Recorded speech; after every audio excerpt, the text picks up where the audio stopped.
bunch of cosplayers and photographers getting together, taking some photos. Don't know what cosplay is. It's basically people wearing outfits from anime, from TV shows, games, things like that. We try to find locations that work well with those characters and get together, take photos, learn from each other, try to get nice images out of it. My friend Jason and I were the first ones to get there, so we got the first tour of the location. Really large, beautiful place, lots of landscape to use potentially. There were sheds, there were different spots that could work really well for different characters. We were checking out the place. She had a ATV, large ATV that we were able to use and drive around, look at different things, got the full tour. We didn't use a lot of the larger area. We kind of stayed closer to the house eventually, but seeing the whole place is good because we might go back in the future, check more out, different times of the year. The tour was intense, going on an ATV pretty quick. Her dog was there running around with us, and oh,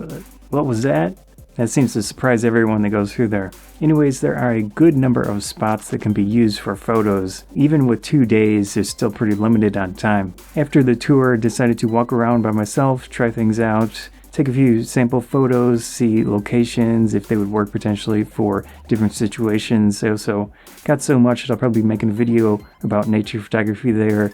Really nice spot for that type of stuff. Besides the outdoor locations, we also had a few indoor locations in the main house. Ellison has been taking her own photos. She has a A7 III. She does some really great work and has learned very quickly with all of that. She made sets for her cosplay photography and basically taking photos of herself or taking photos of friends. Really nice sets. We did use those quite a bit, especially later in the day. Of course, with multiple photographers, multiple cosplayers, it's kind of a big mix of who wants to take photos of who first, whatever. Really doesn't matter, it's just whoever goes first starts taking photos. Sometimes we work together, which is really nice as well. But it depends on the situation. I don't want to be kind of a situation where too many cooks in the kitchen happens. What you can do a lot of the time is use different focal lengths than someone else if you're taking photos with a second photographer, so that way you're not in their way. If you do use the same focal length, sometimes you kind of pick the same spots, which is not a good thing. Anyways, it does work out well. Sometimes I would hold lights for someone, throw some glitter for someone. All those situations work out. It's just being helpful, trying to learn from each other, and it is good actually just to hang out there and see what they do, learn the little things that they do, look at light different ways than you might, pick different angles than you might. There's just so many potential benefits to hanging out with other photographers, other cosplayers. I should mention the equipment that I was using. I was using the pair of M50 cameras from Canon as the main photography cameras. I also had the M100 for video. All the B-roll that you see here is with the M100. Has some focusing issues apparently that I didn't notice, but it's no big deal.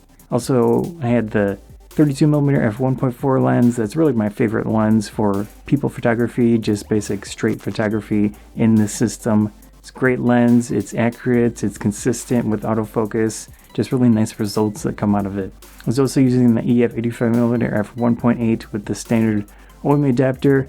Turns out I had a lot of issues with focusing that I didn't realize at the time because it's just very close but still off where the eyes are not in focus. Then that could be a mixture of my technique and other issues potentially, but not too thrilled about that result. I only had a small sample of good photos. Some cosplayers like the Poison Ivy of course worked out very well in the nature situations, also the Final Fantasy cosplayer.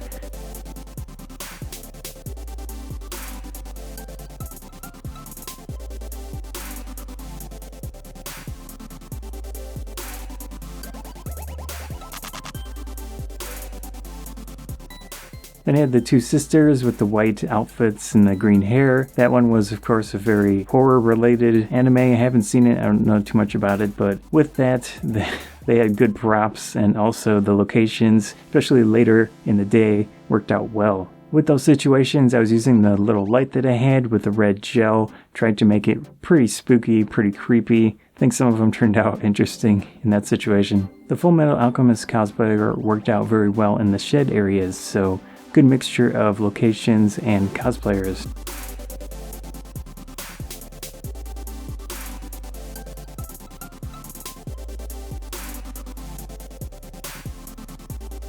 We had Bulma from Dragon Ball. The ATV itself was a great spot to take photos.